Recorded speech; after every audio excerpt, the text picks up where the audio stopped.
Baju Zindabad, Zindabad, Zindabad. Baju welcome, welcome, welcome. Baju Ziki boy, Ziki boy, Ziki boy.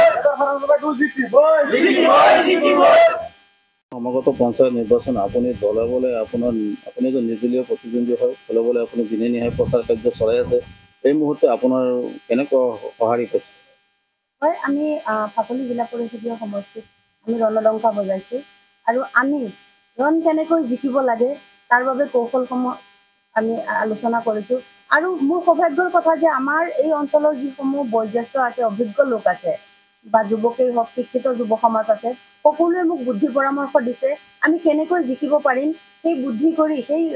ৰাইজসমূহৰ আশীৰ্বাদ লৈ বুদ্ধি পৰামৰ্শ লৈ আমি আগবাঢ়ি আছোঁ আৰু এইখিনিতে কিছুমান কথা আছে যে ৰাজনৈতিক দলততো বিভিন্ন সময়ত বিভিন্ন ৰাইজে ভোট দি বহুত প্ৰতিনিধি বনাইছে এইবাৰ ৰাইজে মোক ৰাইজৰ জোৰত মই মনোনয়ন দাখিল কৰিছিলোঁ আচলতে ৰাইজে কৈছিলে যে আমাৰ ভোট দিয়াৰ জাগা নাই আপুনি মনোনয়ন দিব লাগিব তাৰপিছত মই মনোনয়ন দিছিলোঁ আৰু মনোনয়ন দিয়াৰ পিছৰে পৰা আজিৰ দিনলৈকে ৰাইজৰ যি বিপুল সঁহাৰি মই সঁচাকৈ আপ্লুত হৈছোঁ আৰু মই এইখিনি ভাষাৰে প্ৰকাশ কৰিব নোৱাৰিম আমাৰ এই সংখ্যালঘু ৰাইজসকলৰ মই যি এটা বিপুল সঁহাৰি পাইছোঁ মই সঁচাকৈ মানে বহুত বহুত বহুত মোৰ ভাল লাগিছে মই এইটো ভাষাৰে আপ্লুত কৰিব নোৱাৰিম দেখা গৈছে আপুনি বিভিন্ন মিটিঙত নিৰ্বাচনী সভাত কৈছে সংখ্যালঘু ৰাইজৰ বিপদ আপদে আপুনি থাকে আৰু মাত মাতে বুলি আপুনি কৈছে যিহেতু সংখ্যালঘু ৰাইজৰ বিভিন্ন সময়ত বিভিন্ন ধৰণৰ বিপদ আহে এইটো সন্দৰ্ভত আপুনি কি কৈছে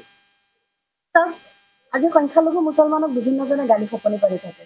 আৰু মই হিন্দুৰ পৰা যেতিয়া ইছলাম কবুল কৰিছিলোঁ তাৰপিছত মই কিন্তু মুছলমান সমাজৰ কাৰণে মাত মাতি আহিছোঁ আৰু এই সমাজখন কেনেকৈ আগুৱাই লৈ যাব পাৰিম আমাৰ এই মুছলমান সমাজখন শিক্ষাৰ দিশেদি হওক বা ৰাস্তা ঘাটৰ কাম কেনেকৈ কৰিলে আগবাঢ়িব আমাৰ সমাজখন কেনেকৈ আগুৱাই লৈ গ'লে আমি সফল হ'ব পাৰিম এই প্ৰচেষ্টা হাতত লৈছোঁ তাৰ বাবেই আজি মই ফাকলি জিলা পৰিষদীয় সমষ্টিটোৰ পৰা জিলা পৰিষদৰ সদস্য পদটোত মনোনয়ন দাখিল কৰিছিলোঁ যাতে এই প্লেটফৰ্মটো পালে মই ৰাইজৰ বাবে কিবা এটা কৰিব পাৰোঁ আৰু এইখিনি ৰাইজে মোক সঁহাৰি জনাইছে আপোনাৰ প্ৰতীক চিহ্নটো কি মোৰ প্ৰতীক চিহ্ন হৈছে মটৰ চাইকেল